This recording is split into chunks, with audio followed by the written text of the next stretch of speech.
కాంగ్రెస్ ప్రభుత్వంపై మాజీ సీఎం కేసీఆర్ విమర్శలు గుప్పించారు. 10 ఏళ్ల అంత బాగా వచ్చిన కరెంట్ ఎలా బంద్ అవుతుందని ప్రశ్నించారు. తెలంగాణ ఆవిర్భావ వేడుకల్లో భాగంగా తెలంగాణ భవన్లో జరిగిన కార్యక్రమంలో కేసీఆర్ సంచలన వ్యాఖ్యలు చేశారు. మిషన్ భగీరథను నీరుగార్చడంపై నిప్పులు చెరిగారు. రైతు బంధును ఎందుకు ఆగం చేశారంటూ నిలదీశారు. కాంగ్రెస్ ప్రభుత్వం ఎక్కువ రోజులు అధికారంలో ఉండదంటూ జోస్యం చెప్పారు. అనేక పర్యాయాలు రాజీనామా చేస్తాం. జయాలు వచ్చినాయి, అపజయాలు వచ్చినాయి. జయం వచ్చినాడు పొంగిపోలేదు, అపజయం వస్తే కుంగిపోలేదు. సరే, దాన్ని మలుచుకుంటూ పోయినాం. చివరికి చాలా చాలా చాలా ప్రయాసపడి రాష్ట్రాన్ని సాధించుకున్నాం. ఆ సాధించుకొని రాష్ట్రం అపాయింటెడ్ డే వచ్చిన రోజే ఈరోజు, ఈ జూన్ 2 ఇట్లా తెలంగాణ రాష్ట్రం వస్తుంది. 10 సంవత్సరాలు నిండుతాయి, దశాబ్ది ఉత్సవాలు కూడా జరుపుతారు. ఎవడు కూడా అన్నాడు, కళ కూడా లేదు కనీసం. There was no dream even, none. అట్లా ఉన్న తెలంగాణ 15 సంవత్సరాల సుదీర్ఘ పోరాటం తర్వాత 10 ఏళ్ళ పరిపాలన, 25 సంవత్సరాల సుదీర్ఘ ప్రస్థానం ఈ గులాబీ జెండాది. అంత బాగా వచ్చిన కరెంటు ఎట్లా ఫెయిల్ అవుతుంది అసమర్థత కాకపోతే? మిషన్ భగీరథ మొత్తం యుఎన్ఓ కాడికెళ్ళి మెచ్చుకున్న పథకం. ప్రతి ఇంట్లో నల్లా పెట్టి పట్టణ ప్రాంతాలలో రూపాయికి కనెక్షన్ ఇచ్చి చాలా చాలా గొప్పగా జరిగిన కార్యక్రమం, ప్రజల అనుభవంలో ఉన్న కార్యక్రమం. అది ఎట్లా కింది మీద అయితే నాకు అర్థం కాదు. తెలివి తక్కువతనం కాకపోతే దీన్ని అంతా ఏమనుకుంటారు ప్రజలు? రైతు బంధు గది ఎట్లా బంద్ అవుతుంది? ఎందుకు ఆగం చేసుడు వాళ్ళని? దానికి ఆంక్షలు పెడతాం, కొంక్షలు పెడతాం. మీరు 10,000 ఇస్తే 15,000 ఇస్తామని వాగ్దానం చేయడం, తర్వాత దాన్ని భంగం చేయడం, పాత 5,000 కూడా ఇవ్వకపోవడం. ఏమనిపిస్తుంది ప్రజలలో? కాబట్టి ఇప్పుడున్న ప్రభుత్వానికి రోజులు దగ్గర పడ్డాయి.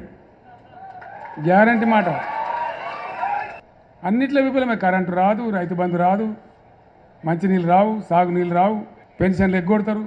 2 ఇస్తే 4 ఇస్తామని అర్రాసు పడలేక వాడి ముసలోళ్ళు నాగం పట్టించి ఆ 2 కూడా ఇయ్యక ఆయనతో జనవరి నెలలో ఒక నెలదే ఈత కొట్టింది. అప్పుడు ఏమొస్తుంది జనంలో? ఏం అభిప్రాయం వస్తుంది? సహజంగానే ఆ ప్లేస్లో మనం ఉంటే కూడా ఏమనుకుంటాం?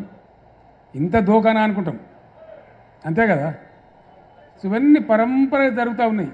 నిన్న ఇంకోటి ఏంటంటే, ఇప్పుడు ఆ రైతులు నిరంతరంగా ఉండ్రి 9 ఏళ్ళు పాపం. అంతకుముందేమో పోలీస్ టౌన్లలో పెట్టి ఎరువు బస్తాలు అమ్మిండ్రు, లాఠీ చార్జీలు చేసిండ్రు.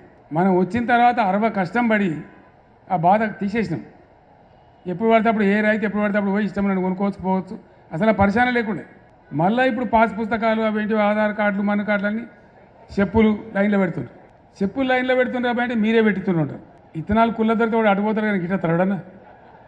మనం దండం పెడితే కూడా ఎవడన్నా చెప్పులు పెడతాడా?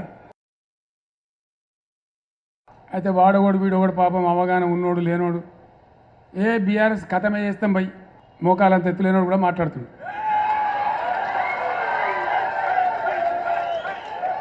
అట్లా కథమవుతుందా? గంట అల్క కథమవుతుంది. ఇంత వ్యవస్థీకృతమైన పోరాటం, ఇంత ఏర్లు, 25 సంవత్సరాల వృక్షం కదా బీఆర్ఎస్ అంటే. ఒకరోజు కాదు కదా, ఒక మహావృక్షం అయిపోయాయి, ఒక సముద్రం అయిపోయాయి.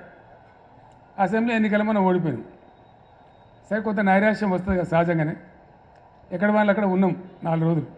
అంత రూట్స్ ఉన్నటువంటి, అన్న పునాదులు ఉన్నటువంటి ఇవి వచ్చేటివి టెంపరీ సెట్ బ్యాక్స్, చాలా చిన్న విషయాలు. ఇవి సహజంగా వస్తుంటాయి, చాలా జరుగుతాయి ఇట్లా హిస్టరీలో మనం చూస్తే. మనకన్నా ముందు కూడా 10 ఏళ్ళు కాంగ్రెస్ అపోజిషన్లో ఉండే కదా, మరి కథం అయిపోయినరా? కాలే కదా, మళ్ళీ ప్రభుత్వానికి వచ్చింది కదా. అట్లనే గ్యారంటీగా మళ్ళీ రేపు వచ్చేది బీఆర్ఎస్ 100%.